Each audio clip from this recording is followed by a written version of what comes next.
194 Q जो section है बाबू, 194 Q में भी टीडीएस कब काटना पड़ेगा? जब आपके पास बिल आया परचेस का, आपने परचेस किया, बायर है, तो आपके पास बिल आया या आपने पेमेंट किया, विच एवर इज अर्लियर, दोनों में से जो पहले वाला इवेंट रहेगा तब आपको टीडीएस काटना है।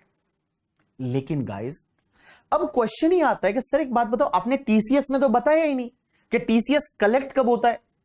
टीसीएस कलेक्ट होने का कोई तो टाइम होता होगा ना, कि कौन से इवेंट पे टीसीएस कलेक्ट होता है। तो मैं आपको बताऊं, टीसीएस कलेक्ट है ना, वो टीसीएस कलेक्ट होता है उस एग्जैक्टली टीडीएस का रिवर्स, कि debiting the party, debiting the party मतलब पार्टी को जब आप डेबिट करते हो, या फिर received the payment, received the payment whichever is earlier, दोनों में से जो पहले होगा।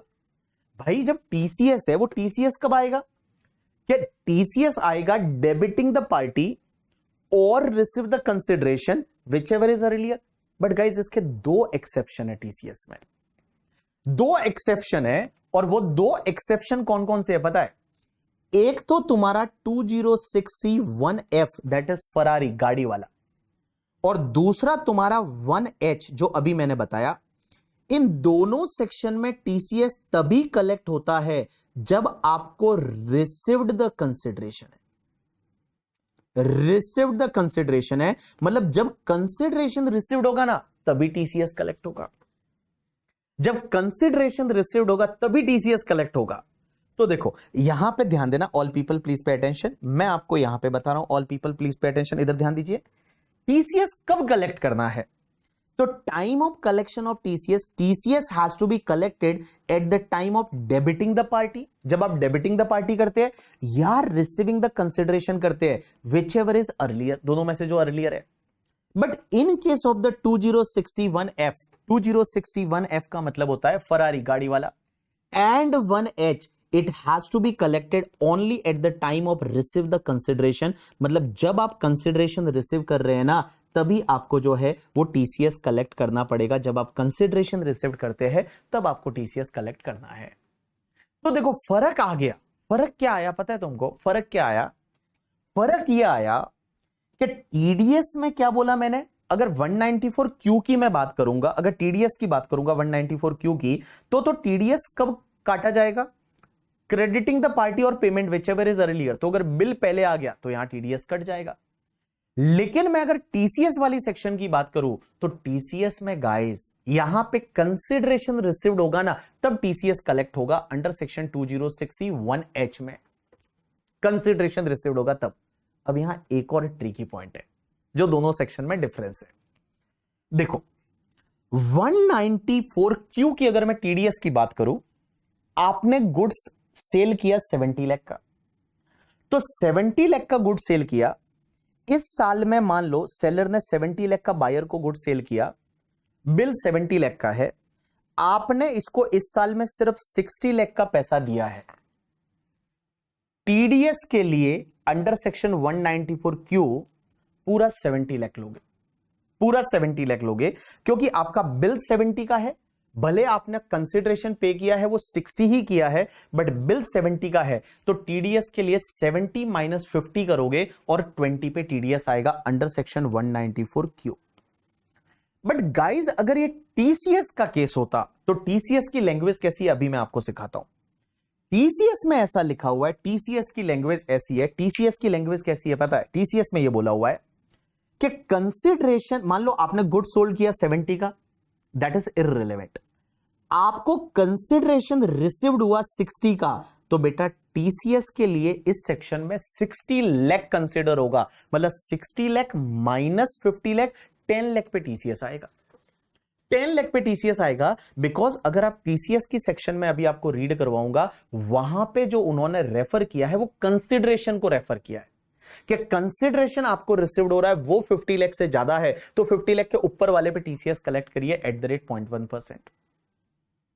तो देखिए अपन एक काम करते हैं, सबसे पहले मैं आपको टीसीएस की सेक्शन पे लेके जाता हूं, दैट इज आपका 206C1H क्या बोलता है देखिए, या उससे पहले मैं आपको टीडीएस पे लेके जाता हूं। एक काम करते हैं, पहले टीडीएस पे चलते हैं, और टीडीएस जो छोड़ के आ गए थे 194 क्यू, बार बार आप पूछे जा रहे थे 194 क्यू क्यों नहीं कराया, कब कराओगे, करा देते हैं आज करके, ठीक है। 194 क्यू क्या बोलता है, 194 क्यू ये सेक्शन बोलती है कि परचेज ऑफ गुड्स, यहां सिर्फ गुड्स कवर है, ध्यान रखना सर्विस कवर नहीं है, goods more than 50 lakh in the previous year. Pair कौन है, बायर कौन होना चाहिए, कोई भी पर्सन हो सकता है जिसका लास्ट ईयर का टर्नओवर 10 करोड़ से ज्यादा है, लास्ट ईयर का टर्नओवर 10 करोड़ से ज्यादा है। किसी रेजिडेंट पर्सन सेलर से आप गुड्स खरीद रहे हैं एंड 0.1% आपको टीडीएस काटना है in excess of the 50 lakh, 50 lakh के ऊपर वाले पे 0.1% की रेट से टीडीएस आएगा। In this section, TDS required to be deducted only in excess amount over the 50 lakh. 50 lakh के ऊपर वाले पे TDS आएगा इस पर्टिकुलर सेक्शन में। अब गाइस है ना, यहां पे अगला जो डिस्कशन है दैट इज वेरी इंटरेस्टिंग है।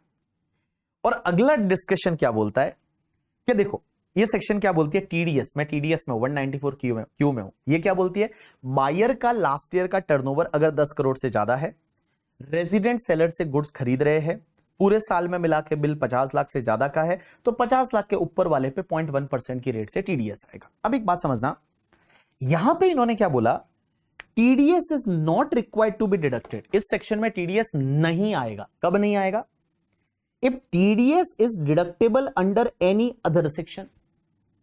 अगर किसी और सेक्शन में टीडीएस आ चुका है तो यहां टीडीएस नहीं आएगा, या फिर TCS is collectable under section 206C। 206C में टीसीएस कलेक्ट हो चुका है अदर देन 206C1H, तो बेटा टीडीएस नहीं आएगा। तो इसका मतलब क्या हुआ, इधर देखो इधर देखो इधर देखो, मैं बात कर रहा हूं 194 क्यू की। मैं बोल रहा हूं कि 194 क्यू में टीडीएस जो है वो टीडीएस नहीं आएगा। कब, या तो किसी और सेक्शन में टीडीएस कट चुका है, या फिर किसी और सेक्शन में टीसीएस कलेक्ट हो चुका है, बट अदर देन 206C1H को छोड़ के। अब मैं इसका एक काम करता हूं, कंपैरेटिव एनालिसिस करता हूं, आपको इजीली समझेगा। इधर देखिए, जैसे मैं एक एग्जांपल लेता हूं, मान लो गाइस एक ऐसा ट्रांजैक्शन है जिसपे 194 क्यू भी आ रहा है जो अभी अपन पढ़ रहे हैं वो, एंड उसके साथ साथ उसी ट्रांजैक्शन पे 194 ओ भी आ रहा है। 194 ओ ऑनलाइन वाला, 194 ओ ऑनलाइन वाला जो कल अपन ने देखा था ना कि वो ऑनलाइन आपका गुड सेल कर रहा था अमेजोन एंड ऑल। तो देखो अगर 194 क्यू भी आ रहा है एंड 194 ओ भी आ रहा है, अगर दोनों सेक्शन आ रही है तो फिर कौन सी सेक्शन प्रिवेल करेगी बाबू, यहां पे प्रिवेल जो है वो 194 ओ करेगी, 194 क्यू नहीं आएगा। भाई लॉजिकल है ना, 194 ओ में रेट क्या है 1% है, अभी उसमें 0.1% हुआ है, बट पहले तो 1% था। तो यहां पे 194 ओ प्रिवेल करेगा, 194 क्यू नहीं करेगा। अब एक बात बताओ, अब इंटरेस्टिंग बात है, इधर ध्यान देना। अगर पूजा पलक, इधर ध्यान दे, अगर मान ले कोई ट्रांजैक्शन ऐसा है जिसमें आपका 194 क्यू भी आ रहा है, लेकिन उस ट्रांजैक्शन पे 206C का सबसेक्शन 1 या सबसेक्शन 1G जो ग्लोबल वाला, या सबसेक्शन 1F ये आ रहा है। ऐसा हो सकता है ना, 206C सबसेक्शन 1 में क्या था, मस्त alcoholic liquor for human consumption, tendu leaves वगैरह वो सब था करके, ठीक है, स्क्रैप्ड वगैरह, तो उसमें भी तो बायर सेलर होंगे, तो वहां पे टीसीएस आ रहा है लेकिन 194 क्यू भी आ रहा है, तो फिर कौन सा लेना है। तो गाइस अगर मान लो आपका TCS under section 206C subsection 1 मस्त वाला, 1G 1F वो भी आ रहा है एंड 194 क्यू भी आ रहा है उस ट्रांजैक्शन पे, तो बाबू उसमें टीसीएस आएगा, फिर 194 क्यू नहीं आएगा। लॉजिकल है ना, क्योंकि एक बात बताओ, यहां पे आपका टीसीएस यहां रेट ज्यादा है ना, यहां रेट 194 क्यू में कितना है, सिर्फ 0.1% है, यहां पे 0.1% है, बट उधर देखोगे 206C1 में तेंदू लीव्स पे 5% है, टिम्बर फॉरेस्ट प्रोडक्ट पे 2.5% है, अल्कोहलिक लीकर पे 1% है, 1G में जो रेट है वो आपका 20% 5% है, 1F में रेट है आपका 1% है, तो यहां टीसीएस आएगा, फिर इसमें नहीं आएगा। एंड गाइस एक बात समझना, अब इंटरेस्टिंग लास्ट वाला, अगर मान लो लड़ाई चल रही है, वो इन दोनों सेक्शन में लड़ाई हो गई, 194 क्यू में एंड गाइस अगर मान लो 194Q में एंड 206C1H में इसमें लड़ाई हो गई, तो अगर इन दोनों सेक्शन में लड़ाई हो गई, इन दोनों सेक्शन में लड़ाई हो गई करके, ठीक है, तो फिर आपका 194Q लगेगा, 206C1H नहीं लगेगा। समझ में आया आपको समझ में आया? तो देखो, अगर 194Q और 194O TDS की किसी दूसरी सेक्शन से लड़ाई हो गई तो TDS की दूसरी सेक्शन लगेगी, 194Q नहीं लगेगा। 194Q में और TCS की सेक्शंस में लड़ाई हो गई, TCS की सेक्शन में लड़ाई होगी, TCS की सब सेक्शन 1 में, 1G में, 1F में, जैसे मोटर कार वगैरह है, वो मान लो 1 करोड़ की मोटर कार खरीदी, तो क्या करे, 194Q आएगा या फिर 206C1F आएगा? 1F आएगा वहां पे, 1F आएगा वहां पे। तो भाई साहब यहां TCS की ये सेक्शंस और इसमें लड़ाई हो गई, तो बेटा TCS की ये सेक्शन प्रिवेल करेगी। अगर आपका 194Q में और 206C1H में लड़ाई हो गया तो आपका 194Q प्रिवेल करेगा करके, ठीक है। और ये 206C1H है, वो आपका डब्बे में। समझा कि नहीं समझ मजा आ रहा है ना करके, ठीक है। अब एक बात समझना आप लोग, एक और कॉन्सेप्ट जो मैंने वहां बताया था, देखो अगर आपको मैंने बताया था यहां 206C सबसेक्शन 1 में, आपको अगर याद रहेगा 206C सबसेक्शन 1 में अगर आपको याद रहेगा, मैंने बोला था कि अगर वो goods manufacturing of another goods में है या फिर मान लो आपका पावर जनरेशन में यूज हो रहा है, तो उसमें 206C सबसेक्शन 1 नहीं आएगा। तो जब नहीं आ रहा है, TCS कलेक्ट नहीं हो रहा है, तो फिर 194Q में TDS कटेगा ना भाई। मैंने वहां पे वो बताया था कि अगर मान लो 206C सबसेक्शन 1 में वो मस्त वाले जो गुड्स है, वो अगर आप मैन्युफैक्चरिंग ऑफ अनदर गुड्स में यूज कर रहे हो या आप पावर जनरेशन में यूज कर रहे हैं करके, ठीक है, अगर मैन्युफैक्चरिंग ऑफ अनदर गुड्स में यूज कर रहे हैं, पावर जनरेशन में यूज कर रहे हैं, तो उस पर्टिकुलर केस में बाबू यहां 206C1 में TCS नहीं आएगा, और अगर 194Q लग रहा है तो फिर 194Q आ जाएगा करके, ठीक है। समझा कि नहीं समझा ना? चलिए अब अपन एक काम करते हैं, अब अपन एक बार के लिए सीधा चलते हैं उधर, दैट इज 206C1H पे पहले चलते हैं TCS में, और TCS को कंप्लीट करके इधर आते हैं। तो चलिए TCS में आ जाइए सब लोग, और TCS में देखिए क्या दे रखा है। TCS में आ जाइए, और जो लास्ट TCS का बचा है वो अपन देख लेते हैं, दैट इज यहां पे कुछ एग्जांपल्स वगैरह भी मैंने दे रखे। 1H पे आए। 1H क्या बोलता है? Sale of the goods. आप गुड्स बेच रहे हैं, लेकिन कौन से गुड्स को छोड़ के? जो गुड्स ऑलरेडी कवर्ड हो चुका है अंडर सेक्शन 206C सबसेक्शन 1, तेंदुली, alcoholic liquor for human consumption वगैरह, 1F में, 1G में जो उधर कवर हो चुका है, या फिर आप अगर एक्सपोर्ट कर रहे हैं तो भाई आगे वाले का TCS कलेक्ट नहीं करना। जैसे मैं मान लो एक्सपोर्टर हूं, मैं यहां से फॉरेन गुड्स बेच रहा हूं, एक्सपोर्ट कर रहा हूं, तो मैं क्या फॉरेनर का बेचारे का TCS कलेक्ट करूंगा? जापान में कोई बंदा बैठा है और जापान में जो बंदा बैठा है उसका TCS में कलेक्ट करूंगा? Answer is no. तो देखिए, आप गुड्स को सेल कर रहे हैं, TCS कलेक्ट करेंगे, बट अदर देन एक्सपोर्ट के केस में TCS नहीं आएगा। और जो गुड्स ऑलरेडी कवर्ड हो चुका है अंडर सेक्शन 206C सबसेक्शन 1 में, वो मस्त वाला, 1F में मोटर कार वाला, 1G में, तो उस पे ये सेक्शन नहीं लगेगी। TCS कितना आएगा? 0.1% of consideration in excess of 50 lakh. यहां कलेक्टर सेलर कौन होना चाहिए? एनी पर्सन जिसका लास्ट ईयर का टर्नओवर 10 करोड़ से ज्यादा है। कलेक्टी कौन होना चाहिए? Any person other than mention note number 1। मतलब बायर जो है वो कौन होना चाहिए? बट इनको छोड़ के मतलब अगर सेंट्रल गवर्नमेंट बायर है, स्टेट गवर्नमेंट बायर है, embassy, high commission, legation commission, consulate, trade representation, local authority, या person importing goods into India और एनी अदर नोटिफाइड पर्सन, मतलब एक बात समझो, ये लोग बायर है तो इनका TCS कलेक्ट नहीं करना है। गवर्नमेंट गुड्स बाय कर रही है, central government, state government, high commission, like क्या बोलते हैं अपना, ये लोकल अथॉरिटी है, या कोई पर्सन जो गुड्स इंपोर्ट कर रहा है। तो इंपोर्ट के केस में, जैसे मान लो फॉर एन एग्जांपल, मैंने कोरिया से कोई गुड्स इंपोर्ट किया, तो कोरिया वाला बंदा क्या मेरा TCS कलेक्ट करेगा? Answer is no. तो कुल मिला के ऐसा बोल दो कि इंपोर्ट एक्सपोर्ट पे ये सेक्शन नहीं लग रही। जो 206C सबसेक्शन 1H है वो इंपोर्ट एक्सपोर्ट पे नहीं लग रही। एक्सपोर्ट पे तो यहीं पे मना किया है कि एक्सपोर्ट के केस में नहीं लगेगी, और इंपोर्ट पे इसमें मना कर दिया कि आप अगर इंपोर्ट कर रहे हो तो ये सेक्शन नहीं लगेगी। भाई लॉजिकल है ना यार, कोई फॉरेन वाला क्यों कंप्लायंस करेगा TCS का? तो इसके लिए अगर मान लो आप अगर एक्सपोर्ट कर रहे हो तो आप सेलर हो, तो आपको उसका TCS कलेक्ट नहीं करना, या आप अगर मान लो इंपोर्ट कर रहे हो तो आप बायर हो, तो आपको वो आपका TCS कलेक्ट नहीं करेगा इस सेक्शन में।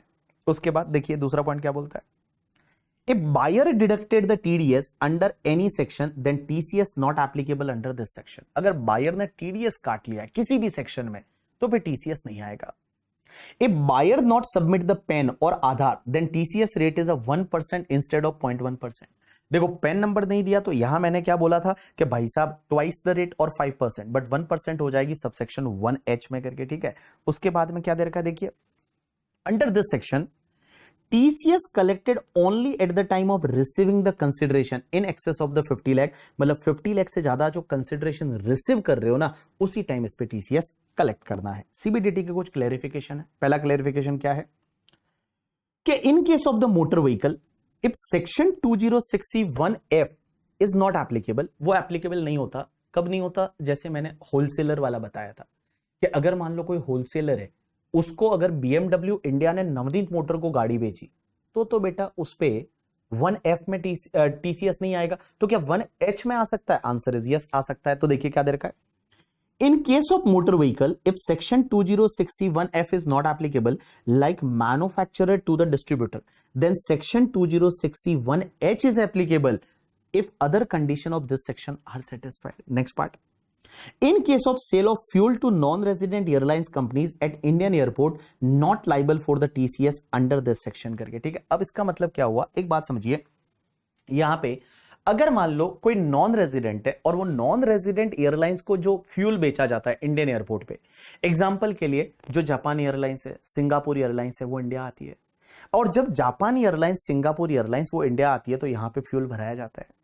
तो जब फ्यूल भराया जाता है तो यहां पे तो भैया एक बात बताओ, सेल कर रहे हैं गुड्स का, तो इंडियन ऑयल कॉर्पोरेशन या BPCL है वो फ्यूल सेल कर रही है, फ्यूल्स इज अ गुड, और इंडियन एयरपोर्ट पे सेल हो रहा है. वहीं पे उनकी इंडिया जो सिंगापुर एयरलाइंस है या फॉरेन की जो एयरलाइंस है एमिरेट्स वगैरह, उसमें फ्यूल भरा जा रहा है तो सेल तो हो रहा है. तो क्या इसमें TCS आएगा? Answer is no. CBDT ने क्लेरिफाई किया TCS नहीं आएगा. एक और चीज समझना सर, इस सेक्शन में TCS इंक्लूसिव ऑफ GST पे आएगा या exclusive of GST? Right answer is inclusive of GST, क्योंकि जो कंसिडरेशन मिल रहा है ना उस पे आएगा. तो कंसिडरेशन मिल रहा है मतलब पूरे पे आएगा. तो एक बात बताऊं, आप एक चीज दिमाग में बिठा देना कि जो TDS टॉपिक, पूरा TDS टॉपिक है वो आपका एक्सक्लूसिव ऑफ GST पे आता है. TDS काटोगे GST को हटा के, लेकिन गाइस जब TCS की बात आएगी it is always including GST. GST को इंक्लूड करके TCS कलेक्ट करना है. तो देखिए लास्ट पॉइंट में क्या बोला, no need of any adjustment for GST और sales return as TCS under this section applicable on the receipt of the consideration. जो consideration received होगा उस पे आपका TCS आएगा. तो GST का कोई एडजस्टमेंट करने की जरूरत ही नहीं है. No need of any like GST का एडजस्टमेंट, जितना कंसिडरेशन मिल रहा है इंक्लूडिंग GST उस पे आपका TCS आएगा करके. ठीक है, चलिए अब यहां पे मैंने कुछ एग्जाम्पल दे रखे हैं और वो एग्जाम्पल देखिए क्या दे रखा है. Navneet motor Mumbai is an authorized dealer of the BMW and Kia Motors. Navneet motor दो गाड़ियां बेचता है, BMW and Kia. Navneet motor का लास्ट ईयर का टर्नओवर 25 करोड़ रुपया है, तो लास्ट ईयर का टर्नओवर 10 करोड़ से ज्यादा है. अब एक बात समझना, a sale of car Kia Seltos to mister Ravi, a salaried employed है, उसको रवि को एक किया सेल्टोस बेची 9,60,000 की. ठीक है, अब देखो 9,60,000 की बेची यहां पे, तो मुझे एक बात बताइए इसमें कोई TDS TCS की सेक्शन लगेगी या नहीं लगेगी? तो देखो अगर 9,60,000 की कार है तो मैं बताऊं 206C1F गाड़ी वाला वो तो नहीं लगेगा. क्यों नहीं लगेगा? क्योंकि 10 लाख से ज्यादा नहीं है. 1H भी नहीं लगेगा क्योंकि 50 लाख से ज्यादा का गुड सेल नहीं किया, तो 1H भी नहीं लगेगा. 194Q तो लगेगा ही नहीं क्योंकि जो रवि है वो सैलरीड एम्प्लॉयड है और 50 लाख से ज्यादा का नहीं है. तो एक बात बताऊं, इसमें कोई TDS TCS नहीं आएगा. तो देखिए in this case TDS under section 206C1H और 1F इज नॉट एप्लीकेबल. दूसरा, सपोज 7 गाड़ियां एक साथ बेची है, sale of 7 cars Kia Seltos to Ravi for 9,60,000 each including GST and received consideration of 67,20,000 by the dealer. अगर डीलर जो है वो डीलर ने क्या किया, भाई साहब 7 गाड़ियां बेची, अलग अलग मान लो बिल किया है, 7 गाड़ियां बेची इंक्लूडिंग GST. अब एक गाड़ी का 9,60,000 है, तो एक गाड़ी का 9,60,000 मल्टीप्लाई बाय 7, 67,20,000 का बिलिंग हुआ. अलग अलग मान लो, भले अलग अलग बिल है, तो एक बात बताओ, एक गाड़ी जो है, एक बिल है, एक इनवॉइस है, वो 10 लाख से ज्यादा नहीं है, तो बेटा यहां आपका TCS under section 2061F is not applicable, वो तो नहीं लगेगा। लेकिन आपने 50 लाख से ज्यादा का गुड्स बेचा है और आपका टर्नओवर लास्ट ईयर का 10 करोड़ से ज्यादा है, क्योंकि नवनीत मोटर्स का लास्ट ईयर का टर्नओवर है, वो आपका लास्ट ईयर का टर्नओवर 25 करोड़ है, 10 करोड़ से ज्यादा है। तो लास्ट ईयर का टर्नओवर आपका जब 10 करोड़ से ज्यादा है तो भैया 2061H तो आ जाएगा। यहां 194 क्यों नहीं आएगा? क्यों नहीं आएगा? क्योंकि रवि जो है वो सैलरीड एम्प्लॉयड है। रवि अगर बिजनेस में होता, रवि का लास्ट ईयर का टर्नओवर है वो अगर मान लो यहां 10 करोड़ से ज्यादा होता तो रवि जो है वो 194 क्यों में टीडीएस काटता।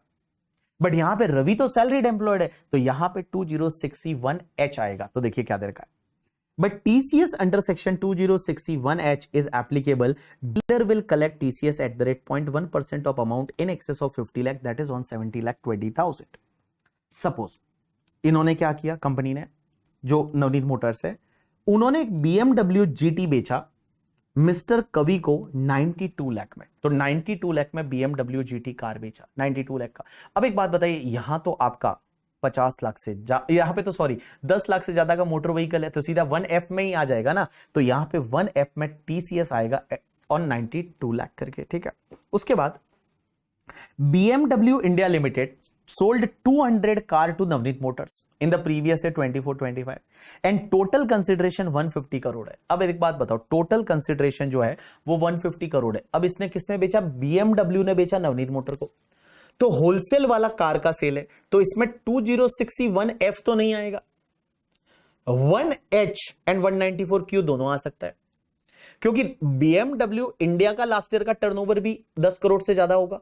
यहां नवनीत मोटर्स जो है उसका टर्नओवर भी लास्ट ईयर का 10 करोड़ से ज्यादा है, तो यहां 2061H या 194Q आ सकता है। जब दोनों में झगड़ा हो रहा है तो 194Q आएगा, नवनीत मोटर है वो टीडीएस काटेगा अंडर सेक्शन 194Q करके। तो देखिए क्या दे रखा है, in this case Navneet Motor will deduct the TDS of BMW India Limited at the rate 0.1% in excess of the 50 lakh under section 194Q।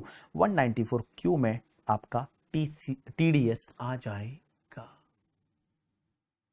Yes sir, sir बहुत time हो गया, चलो मैं आपको छोड़ दूं, अगर आप बोलो तो मैं आपको छोड़ दूं।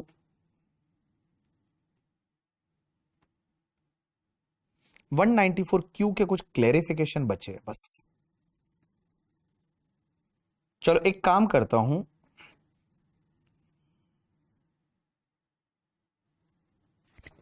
वन 194Q के कुछ क्लेरिफिकेशन बचे हैं।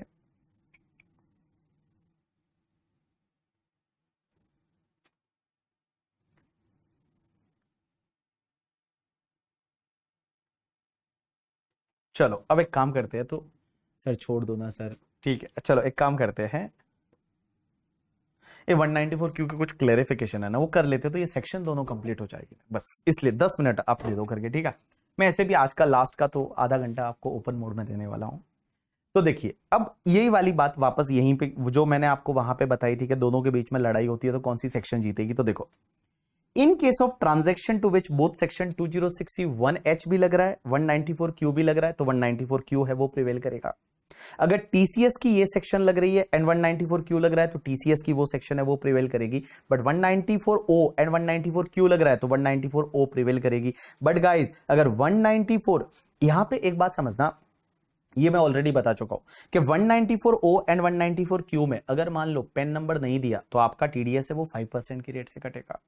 अब एक और चीज समझना, सीबीटीटी के कुछ क्लेरिफिकेशन है, क्लेरिफिकेशन बड़े सिंपल है, आपको इजीली समझ में आ जाएगा। आपको लगेगा अरे सर ये तो पता है हमको। एक बात बताओ, अगर जब आप स्टॉक एक्सचेंज में कोई भी ट्रांजैक्शन करते हो स्टॉक एक्सचेंज में, अब देखो सबसे पहला दिक्कत तो यह है कि सर स्टॉक एक्सचेंज जो है उसमें जो हम शेयर परचेज करते हैं, शेयर है वो परचेज सेल करते हैं, क्या ये गुड्स में आएगा या नहीं? पहली चीज तो ये, क्या इसमें 194Q 2061H लगेगा या नहीं लगेगा?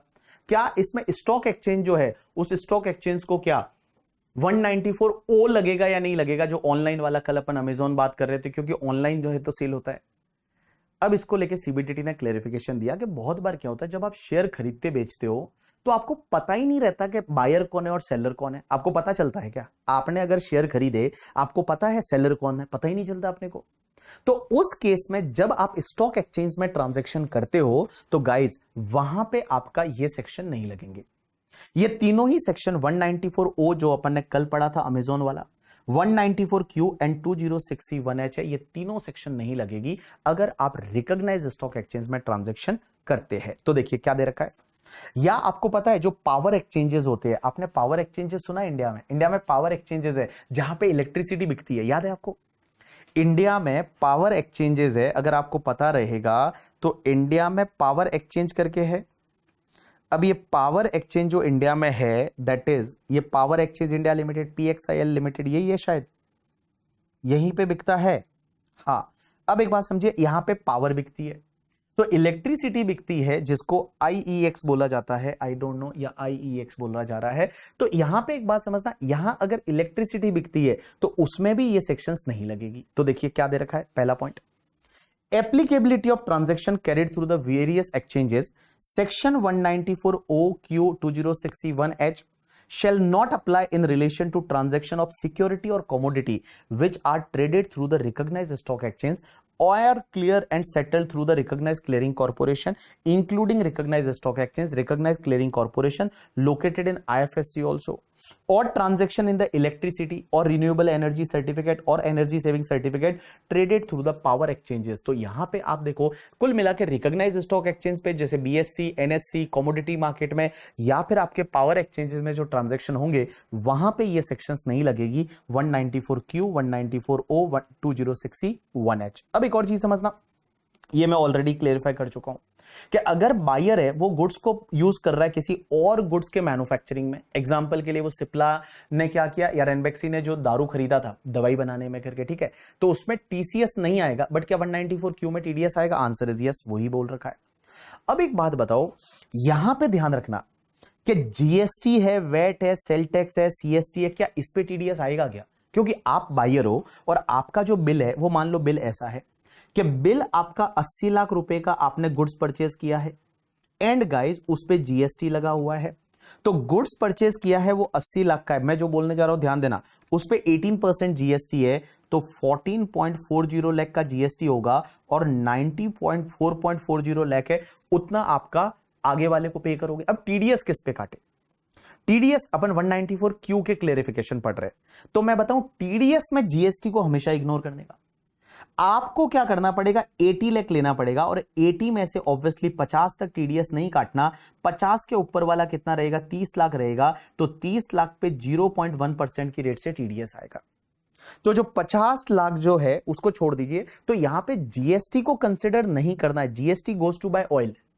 लेकिन गाइस एक चीज ध्यान रखना, हाँ मैं जो अब वो लाइन बोलने वाला हूं दिमाग में डाल देना, एक चीज ध्यान रखना, अगर आप कभी एडवांस दे देते हो अपने सेलर को, मींस मैं बायर हूं, मैंने सेलर को एडवांस दिया, तो एडवांस में तो पता नहीं चलेगा ना कि GST कितना है, क्योंकि देखो बिल पहले आ गया तो GST को उड़ा दो, GST को छोड़ के बाकी वाला कंसिडर होगा TDS के लिए। लेकिन अगर आप एडवांस दे रहे हो तो एडवांस दे रहे हो तो आपको पता ही नहीं ना कि भाई आगे जाके बिल कितने का आएगा, you don't know about that. तो उस पर्टिकुलर केस में जितना एडवांस दे रहे हो ना उस पूरे अमाउंट को कंसिडर किया जाएगा for the purpose of TDS। तो देखो यहां पे लाइन कैसे समझना, हाँ देखिए, TDS under section 194Q is not applicable on indirect taxes amount if it is separately indicated in the invoice. But if advance payment is made, then TDS should be deducted on total advance payment, as we are not aware that what will be the IDT amount in the invoice.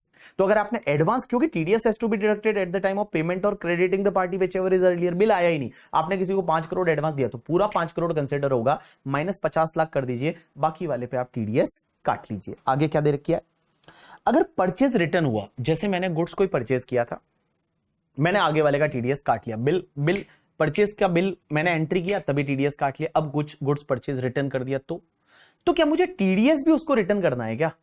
TDS भी return करना है क्या? Answer is no. इन्होंने क्या बोला, अगर आप purchase किया, पहले TDS काट लिया, जमा करा लिया, फिर आपने वो गुड्स को परचेज रिटर्न कर दिया, तो TDS रिटर्न करने की जरूरत नहीं है, आप फ्यूचर परचेज के सामने उस TDS को एडजस्ट कर सकते हैं। तो जैसे मैंने 1 करोड़ का परचेज किया, अब एक बात बताओ, 1 करोड़ का मैंने परचेज किया, मेरे पास बिल आ गया, मैंने 50 लाख को छोड़ के 50 लाख पे TDS काट लिया, अब हुआ क्या, मैंने वो गुड्स वापस रिटर्न कर दिया, मेरे को पसंद नहीं आया, रिटर्न कर दिया। अब एक बात समझना, वापस में तो क्वेश्चन ये आता है कि 1 करोड़ का गुड्स पहले परचेज किया था, वो रिटर्न कर दिया, तो क्या टीडीएस भी वापस रिटर्न करने की जरूरत है? Answer is no. तो देखिए क्या दे रखा है, TDS deducted at the time of crediting the party और payment whichever is earlier. So at the time of purchase, TDS already deducted by the buyer. In case the purchase return, there is no need to return the TDS amount, and it can be adjusted against the future purchase from the same seller. In case of replacement of goods, no adjustment is required. अगर आप replacement of goods है तो obviously ये section नहीं लगेगी। अब एक और चीज समझना, अगर कोई नॉन रेजिडेंट बायर है, तो बायर नॉन रेजिडेंट है, तो क्या बायर नॉन रेजिडेंट बायर इसमें टीडीएस काटेगा क्या? Answer is no. तो गाइस आप ये समझिए कि देखो यहां पे सेलर जो था वो सेलर तो रेजिडेंट होना ही चाहिए, यहां बायर जो है वो भी रेजिडेंट होना चाहिए। तो इन सिंपल वर्ड अगर मैं ऐसा बोलना चाहूं तो ये सेक्शन भी एक्सपोर्ट इंपोर्ट के केस में नहीं लगेगी। ये जैसा आपका 2061H नहीं लगता था एक्सपोर्ट इंपोर्ट के केस में, ये सेक्शन भी नहीं लगेगी। तो देखिए 194Q not applicable in case of non resident buyer. लेकिन अगर कोई फॉरेन कंपनी है, उसका इंडिया में ऑफिस है, ब्रांच है, और वो ब्रांच अगर कुछ कर रही है तो लग जाएगी, except where non-resident is having PE in India and purchase related to that PE। PE का मतलब ऑफिस, अगर इंडिया में ऑफिस है और वो इंडिया का ऑफिस अगर कुछ खरीद बेच रहा है तो भैया ये सेक्शन लग जाएगी। अब एक बात समझना, अगर मान लो सेलर है, उसका इनकम ही एग्जेम्प्ट है, तो भी टीडीएस काटना है क्या? देयर में भी पॉसिबिलिटी कि अगर मान लो सेलर है, वो सेलर का इनकम ही एग्जेम्प्ट है, तो सेलर का इनकम एग्जेम्प्ट है तो क्या टीडीएस काटना है या नहीं? क्योंकि बायर टीडीएस काटेगा जब सेलर से खरीदेगा। जैसे गवर्नमेंट का इनकम एग्जेम्प्ट है, तो क्वेश्चन ये आता है उनका क्या टीडीएस काटना है? Answer is no. तो देखिए क्या दे रखा है, if seller whole income is exempt under income tax act like 1023A 1044, जैसे एनपीएस ट्रस्ट होता है, म्यूचुअल फंड होता है, उनकी इनकम एग्जेम्प्ट है, तो वो अगर मान लो सेलर है करके, ठीक है, और आप बायर हो, तो आपको उनका टीडीएस काटने की जरूरत नहीं है। Then TDS under section 194Q not applicable. Similar आपका TCS under section 206C1H is not applicable अगर बायर की इनकम एग्जेम्प्ट है तो। उसके बाद एक बात बताओ, मैं आपको बोल रहा हूं कि फर्स्ट ईयर अगर मान लो टर्नओवर लास्ट ईयर का 10 करोड़ से ज्यादा है तो टीडीएस काटना है। अगर मान लो पहला साल है इनकॉर्पोरेशन का, तो अगर इनकॉर्पोरेशन का पहला ही साल है तो लास्ट ईयर का टर्नओवर तो जीरो है लास्ट ईयर का टर्नओवर, तो क्या टीडीएस आएगा या नहीं आएगा? राइट आंसर इज नहीं आएगा। यहां पे क्लेरिफिकेशन सीबीडीटी ने दिया है कि अगर मान लो आपका फर्स्ट ईयर ऑफ इनकॉर्पोरेशन है ना, तो लास्ट ईयर का टर्नओवर जीरो, आपको टीडीएस काटने की जरूरत नहीं है। तो देखिए TDS required to be deducted only if the buyer's last year turnover is more than 10 crore. Since in a case the first year of incorporation last year turnover is nil, this section not applicable in the first year of incorporation. First year of incorporation के case में यह section नहीं लगेगी। उसके बाद sir turnover का मतलब क्या होगा? सिर्फ बिजनेस टर्नओवर या all type of the receipt? जैसे मान लो बिजनेस का टर्नओवर होता है, या फिर इसमें जैसे मान लो आपने लास्ट ईयर कोई बिल्डिंग बेची थी, आपने कोई प्लॉट बेचा, अपना पास पड़ा था, वो कैपिटल असेट थी, तो क्या वो बेचा था वो पैसा आया, वो भी टर्नओवर में आएगा? Answer is no, only business turnover करके, ठीक है। तो देखिए क्या दे रखा है, while checking last year turnover, if buyer it should include only business turnover or gross asset, and it should be more than 10 crore, non business turnover not to be counted। and last एक clarification है कि भाई साहब अगर मान लो central government state government से आप कोई खरीदते हो, आप बायर हो, central government state government seller है, तो क्या उनका टीडीएस काटना है? Answer is no. तो देखिए central government state government shall not be considered as seller and no tax has to be deducted by the buyer in cases where any department of government are seller of goods। जैसे government department से आप goods purchase कर रहे हैं तो government का TDS नहीं काटना है। एनी अदर पर्सन, लेकिन पीएसयू वगैरह है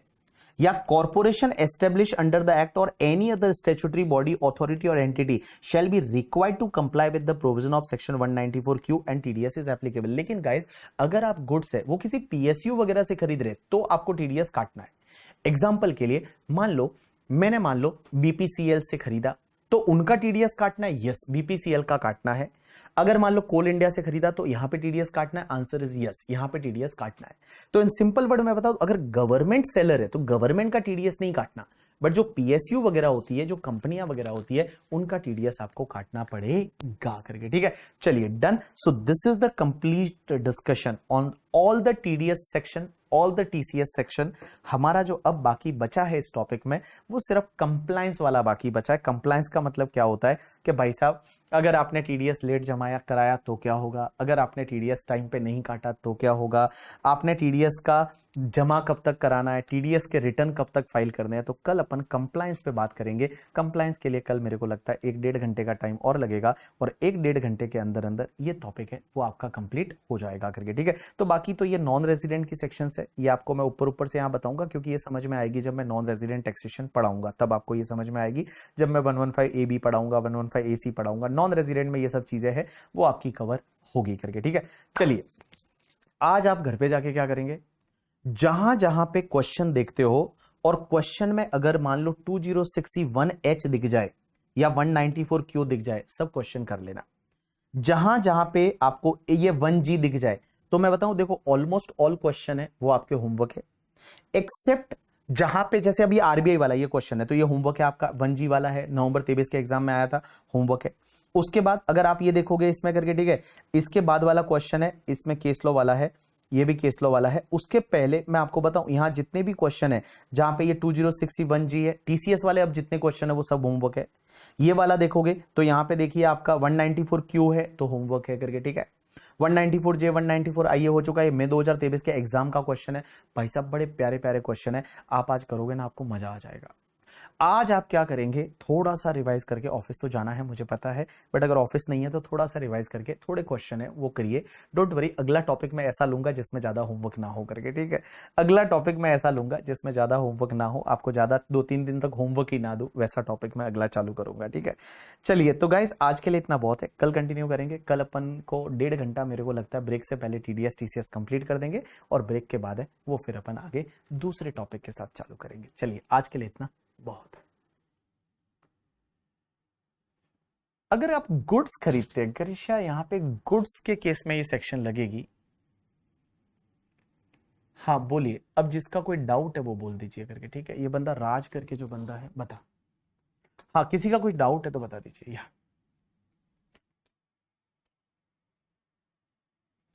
हाँ अगर मान लो किसी ने ये बोला कि सर लीज रेंट के केस में, सर एक बात बताइए, लीज रेंट जो है, अरे टेस्ट का सॉल्यूशन दे चुके हैं राज, यार तू क्या बोल रहा है, मैं दे चुका हूं ऑलरेडी। आप एक बार टेलीग्राम ग्रुप में चेक करिए, आपके ड्राइव में चेक करिए, मैं दे चुका हूं, मैं आपको टेस्ट का सॉल्यूशन दे चुका हूं करके, ठीक है। आपको टेस्ट का सॉल्यूशन मैंने संडे को ही बना के आपको सैटरडे संडे को दे दिया था, आप चेक करिए।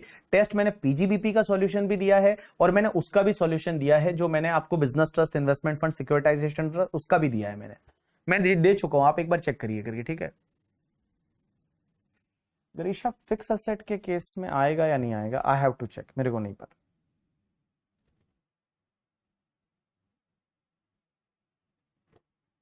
आई हैव टू चेक एक बार, कैपिटल असेट आएगा या नहीं आएगा, आई हैव टू चेक करके, ठीक है। टेस्ट के आंसर अलग है, अलग से दे रखा है मैंने, टेस्ट मतलब एक्सप्लेनेशन दे रखा है, एमसीक्यू का हर चीज का एक्सप्लेनेशन मैंने दे रखा है कि भाई साहब कैसे क्या होगा मैंने पूरा दे रखा है करके। आप देखेंगे ना तो मैंने पूरा बहुत अच्छे से दे रखा है।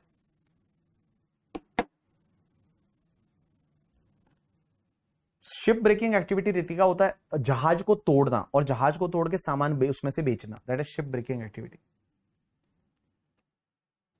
अगर मान लो फर्स्ट ईयर में, देखो फर्स्ट ईयर में टीडीएस टीसीएस दोनों में ही, अगर आप पहला ही साल है तो भाई साहब आपका लास्ट ईयर का टर्नओवर 0 है, ये टीसीएस के लिए भी एप्लीकेबल हो जाएगा ये एक्सप्लेनेशन। तो अगर मान लो फर्स्ट ईयर ऑफ आपका इनकॉर्पोरेशन है तो आपको टीडीएस टीसीएस नहीं लगेगा, आपको कंप्लाई नहीं करना है 194Q में एंड 2061H में।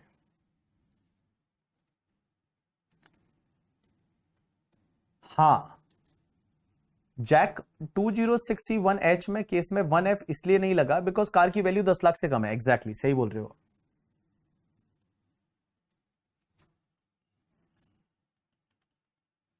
चलो आज एक बार आपके डाउट में कल ले लेता हूं ना, जो आपके क्वेश्चन वाले जो डाउट है हेमंत, जो 17-1 वगैरह है, मैं कल ले लेता हूं ना, कल ले लेता हूं। आज आप थोड़ा आज का टाइम और ले लीजिए, मैं कल ले लेता हूं।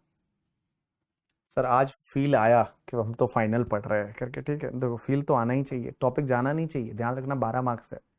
और आपको जिस लेवल की मैंने क्लैरिटी देने की कोशिश की है, जिस फ्लो में मैं गया हूं, जैसे जैसे थोड़ा टाइम लेके चीजों को बना के बताया है, that hope so you understand. इसलिए मैंने 194 क्यों लास्ट में छोड़ा था, क्योंकि मैं दोनों को कनेक्ट करा के पढ़ा था तो ज्यादा बेटर रहता।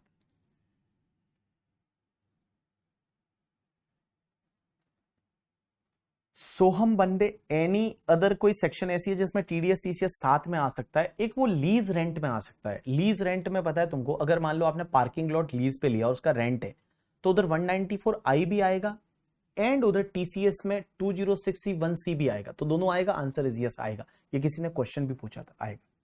इसका टेस्ट कब लोगे? इसका टेस्ट मैं बहुत बढ़िया लूंगा। इसका टेस्ट जो लूंगा ना भाई साहब, रूह कांप जाएगी आप लोगों को, ये ध्यान रखना। इसका टेस्ट क्लास टेस्ट होगा, क्लास मतलब गजब टेस्ट होगा। इसके जो एमसीक्यूज वाला, इसका टेस्ट सिर्फ एमसीक्यू बेस रहेगा, बट एमसीक्यू बेस में जो केस स्टडी डालेंगे भाई साहब, गजब वाली, मजा आ जाएगा आपको। इसका टेस्ट है वो अगले संडे को रहेगा। मजा भी आया बट हैवी भी टॉपिक था, yes can say. But 12 mark का है यार, 12 मार्क बहुत कम नहीं होते सीए फाइनल में। 12 मार्क मतलब आपका 1/4 पास हो जाते हो आप उसमें। अच्छा, एक पूर्वी डाउट पूछ रही है कि सर एचडीवी कौन से डेट की लेनी है, रजिस्ट्रेशन के डेट की या अग्रीमेंट के डेट की, टीडीएस पर्पस के लिए 194 आईए में। पूर्वी एक बात बताओ, कहीं पे कोई क्लैरिटी नहीं है। जब कुछ नहीं दे रखा तो मैं रजिस्ट्रेशन की डेट की लूंगा, बट मजा आएगा आपको। वो टेस्ट पेपर जब दूंगा ना, मजा आएगा। इसका टेस्ट पेपर बहुत अच्छा है। आरटीओ के insurance charges will not be included in the value of car, answer is no. No for the purpose of TCS नहीं आएगा।